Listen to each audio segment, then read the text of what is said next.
vous en souvenez très certainement, hier, les enfants étaient remontés sur leur tapis magique et s'envolaient, très contents de se sauver de cette planète. Et ils avaient amené avec eux la très étrange Sylvana Laura d'Arcangel. Bien évidemment, elle était très belle. Et ce qui devait arriver arriva. Lubin tomba amoureux d'elle. Chaque fois qu'il la regardait, son cœur se mettait à battre. Bam, bam, bam, bam, bam, bam. Ses joues devenaient rouges et s'empourpraient. Il manquait d'air, il avait envie de lui dire qu'il l'aimait, mais il n'osait pas. Alors, il eut une idée. Et il proposa à tout le monde. Les amis, plutôt que de rien faire, on va faire une boum pendant le voyage. Au moins, ça nous occupera. Ouais, excellente idée, dirent tout le monde. Et on mit la musique à fond.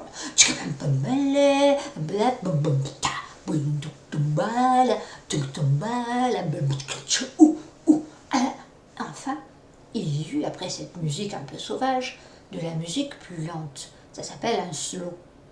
Et là, bien évidemment, Lubin regarda Sylvana Laura d'Arcangel et lui dit « Tu veux danser, Sylvana ?»« Oui, pourquoi pas, dit-elle de sa voix mélodieuse. Il était en train de fondre. Elle lui avait parlé, elle acceptait de danser. Ils se rapprochèrent tous les deux pour danser. Et ils ondulèrent tous les deux dans la musique. To, to, to, et tarali, ara, oué, temure, i, temure, ah. Mais à la fin du slow, il était quand même très tard. On approchait de minuit et tout le monde était épuisé. Alors Lubin dit « Bon, je vais me coucher. » Et il partit faire de beaux rêves. Le cœur partit dans les nuages pour atteindre la planète d'Uranus Cumulus. Oui, c'est le nom de la planète. Les filles, elles, étaient tout autour du chien Paupiette. Elle avait grossi, Paupiette, comme ça, elle était malade, comme ça, c'est un gros chien, Paupiette. Elle avait un ventre énorme. Elles étaient un peu inquiètes, les filles, donc elles étaient tout autour, et elles surveillaient, mais finirent par s'endormir. Seuls les garçons qui restaient, les autres chiens dormaient bien évidemment, seuls les garçons Antoine, Priam et Marius faisaient semblant de dormir. Ils fermaient les yeux, mais regardaient par en dessous. Ils surveillaient Sylvana. « Elle est bizarre, dit Pépito. C'est quand même curieux. Elle est venue, on ne sait pas d'où elle vient, on ne sait pas qui elle est. Elle tombe amoureuse de Lubin. Regardez comme il a l'air bête, amoureux comme ça. Franchement. Mais, et si c'était une méchante ? On va la surveiller, on va faire semblant de dormir. » Ils fermèrent les yeux et firent semblant de dormir. Effectivement, à minuit, bang, bang, bang, bang, bang, bang, bang, bang, bang, bang, 12 coups. À minuit, je disais, à minuit, Sylvana commença à se transformer. Si douce et belle et mélodieuse qu'elle était, elle commença à prendre un regard méchant, noir, de colère, à avoir un visage qui se déforme, à pousser avec une voix horrible et stridente qui montait dans les aigus. Elle criait des choses infâmes, des mots horribles, des gros mots qu'il ne faut pas dire. Et en plus, elle se transformait, ses habits devenaient des habits tout déchirés, on ne peut même plus appeler ça des habits. Et le pire, c'est qu'elle regardait les enfants en serrant les poings et elle disait « Je les aime pas, ces filles, je les supporte pas, elles sont jolies, elles sont gentilles, elles sont intelligentes, et lui, il est mon amoureux, je le veux pas, et eux ils dorment, j'en peux plus de ces enfants. » Elle ouvrit ses doigts comme ça et jeta le fluide maléfique sur tout le monde, folle de rage et de colère. Les enfants et les chiens se transformèrent immédiatement en pierre et ne bougèrent plus, sauf les garçons qui, eux, faisaient semblant de dormir et qui continuaient à avoir les yeux fermés et à surveiller. Ils chuchotaient à voix basse. Tu as vu ce qu'elle a fait? Je t'avais dit qu'elle n'était pas gentille. C'est une folle, c'est une méchante. Chut, tais-toi, fais semblant de dormir. Il fermait les yeux. Sylvana Laura d'Arcangel riait comme une folle. Regardez comme ils sont. Ah, c'est les cailloux, les bouchons cailloux. Ouh là là, les petits cailloux. Elle était hystérique de joie d'avoir transformé tout le monde en cailloux.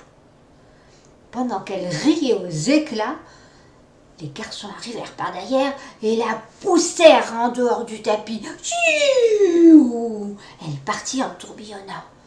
Nous voilà débarrassés d'elle, dirent les garçons. Mais le tapis était trop lourd. Le poids des enfants en pierre et des chiens faisait que le tapis n'arrivait plus à voler. Il descendait, il descendait, il descendait. Il se rapprocha de la planète Terre et se posa au milieu d'un pré. Sous le choc, les enfants en pierre et les chiens en pierre se fracassèrent en petits morceaux. L'enveloppe de pierre se brisa et les enfants et les chiens retrouvèrent leur apparence normale. Sauf Paupiette, qui était comme ça, devint comme ça. Elle avait maigri d'un coup. Et autour d'elle, il y avait 10 petits chiots. Mais ils tenaient dans la main, c'était des petites peluches, des doudous. Chacun prit un petit chien. Moi j'en veux un, moi j'en veux un, moi j'en veux un. Et les enfants, tout contents d'être à nouveau sur la planète Terre, rentrèrent à leur maison en courant. Toc toc, maman, regarde, regarde, je t'ai ramené un petit chien, il est trop beau, comment on va l'appeler, maman?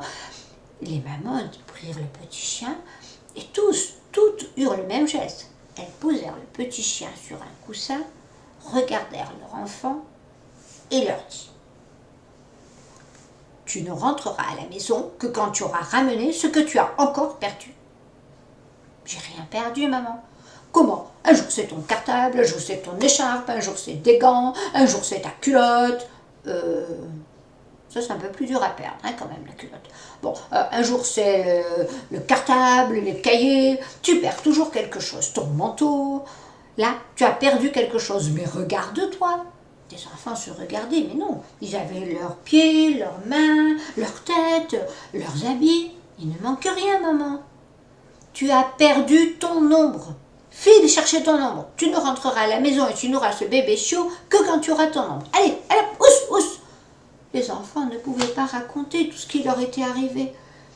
Ils se retrouvèrent dans la rue en disant: c'est certainement cette Sylvana Laura d'Arcangel qui nous a encore pris nos ombres en partant.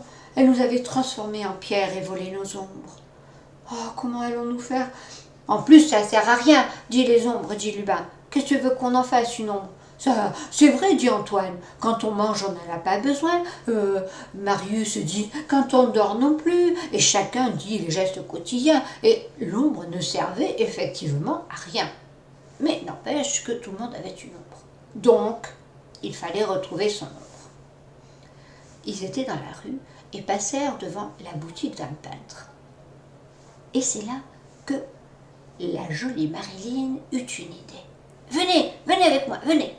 On rentra, tout le monde rentra dans la boutique du peintre. Et le peintre, c'est un vrai peintre qui faisait des tableaux, pas un peintre en bâtiment, un artiste.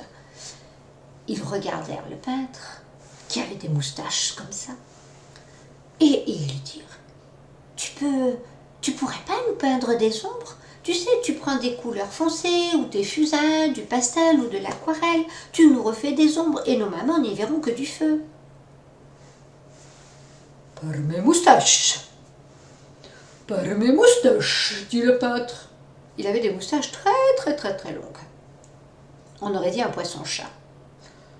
Par mes moustaches, je veux bien vous rendre vos ombres, et vous les faire en fusain, en aquarelle ou en pastel, mais à une seule condition.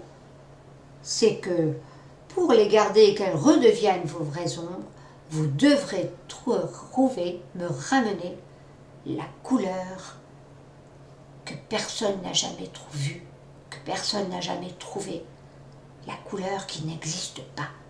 Moi, je connais le bleu, le rouge, le vert, le jaune, l'orange, le noir. On connaît toutes ces couleurs.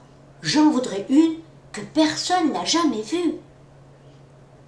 D'accord, dirent les enfants, tout contents de récupérer une ombre. Et voilà notre peintre Ils commencent à faire au fusain une ombre, ici à l'aquarelle, au pastel, chacun avait son ombre. Enfin, c'était pas la vraie, mais c'était déjà quelque chose qu'ils traînaient avec eux. Merci, merci, monsieur le peintre. Allez, venez, venez les copains, maintenant on va chercher la couleur qui n'existe pas. Et voilà les enfants qui repartirent au milieu du pré pour chercher la fameuse couleur qui n'existait pas et la ramener au peintre. À vous de me dire dans vos commentaires comment est cette couleur. Avez-vous une idée? Marquez-le dans vos commentaires et demain, connectez-vous sur ma chaîne et regardez la dernière vidéo en ligne. À demain!